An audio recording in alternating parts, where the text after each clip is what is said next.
نور، مجھے ایک بات سمجھ نہیں آتی، لوگ آج کل ہر چیز کو بدعت بدعت کہنے لگے ہیں۔ اگر کوئی نماز پڑھ رہا ہے یا روزہ رکھ رہا ہے تو اس میں کون سا گناہ ہے؟ یہ لوگ تو اللہ کی عبادت سے ہی روک رہے ہیں۔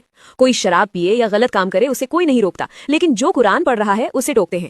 اور اگر حدیث میں نہیں بھی آیا تو کیا ہوا؟ اگر ہم نے اپنی طرف سے نیکی سمجھ کر لیا تو اس میں کون سا بڑا گناہ ہو گیا؟ زویا، تمہاری یہ الجھن بہت جائز ہے، اور صرف تم نہیں، بہت سے لوگوں کو لگتا ہے کہ عبادت ہی تو ہے، کرنے دو۔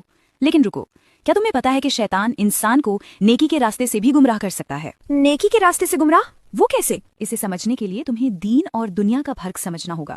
میں تمہیں تفصیل سے بتاتی ہوں۔ دیکھو زویا، سب سے پہلی اور بنیادی بات یہ ہے کہ ہمارا دین مکمل ہو چکا ہے۔ اللہ نے قرآن میں فرمایا ہے، آج میں نے تمہارے لیے تمہارا دین مکمل کر دیا ہے۔ جب حضرت محمد صلی اللہ علیہ وسلم اس دنیا سے پردہ فرما گئے تو وہ ہمیں نہانے سے لے کر کھانے تک اور سونے سے لے کر عبادت تک ہر ایک چیز سکھا کر گئے ہیں۔ اب سوچو، اگر ہم کوئی ایسا خاص دن یا خاص عبادت اپنی طرف سے طے کرتے ہیں جو حضرت محمد صلی اللہ علیہ وسلم یا صحابہ رضی اللہ عنہم نے نہیں کی، تو ہم انجانے میں کیا دعویٰ کر رہے ہیں؟ ہم یہ کہہ رہے ہیں کہ نعوذ باللہ، ہمارے نبی ہمیں یہ بتانا بھول گئے تھے اور ہمیں آج پتہ چلا ہے۔ یہ نبوت پر سوال اٹھانے جیسا ہے۔ اور رہی بات موبائل اور ٹیکنالوجی کی، تو لوگ کہتے ہیں کہ موبائل چلانا بھی تو بدعت ہے۔ یہ بہت بڑی غلط فہمی ہے۔ بدعت کا تعلق دین سے ہے، دنیا سے نہیں۔ موبائل، کار یا پلین، یہ سب زندگی گزارنے کے سادھن ہیں، عبادت نہیں۔ ہم موبائل کو ثواب سمجھ کر نہیں چلاتے، لیکن جب آپ کسی چیز کو دین کا حصہ بناتے ہیں، ثواب کی امید رکھتے ہیں اور اسے کرنے کا طریقہ خود طے کرتے ہیں جو نبی نے نہیں بتایا، تو وہ بدعت ہے۔ اور حدیث میں صاف ہے کہ ہر نئی ایجاد دین میں بدعت ہے، اور ہر بدعت گمراہی ہے، اور ہر گمراہی آگ یعنی جہنم میں لے جانے والی ہے۔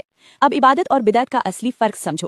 عبادت یہ ہے کہ تم سال کے کسی بھی دن نفل نماز پڑھو، کبھی بھی روزہ رکھو، اللہ کا ذکر کرو، یہ سب جائز ہے۔ تم سال کے 365 دن یہ کر سکتی ہو۔ لیکن بدعت یہ ہے کہ تم اپنی مرضی سے بنا کسی دلیل کے کسی ایک دن کو فکس کر لو، اسے خاص بنا لو اور یہ عقیدہ بنا لو کہ بس اسی خاص دن یا رات میں عبادت کرنے سے بخشش ہوگی۔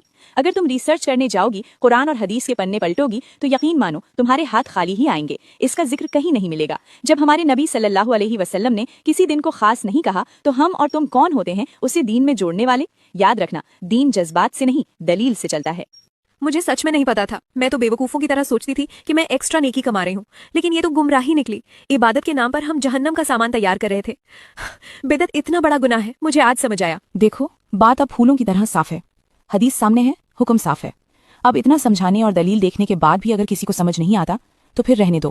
ایسے لوگوں کا ہم اور تم کچھ نہیں کر سکتے۔ جو حدیث سن کر بھی اپنی منمانی کرے تو حدیث میں ان کا ٹھکانہ بھی صاف بتا دیا گیا ہے، ہر گمراہی آگ میں ہے۔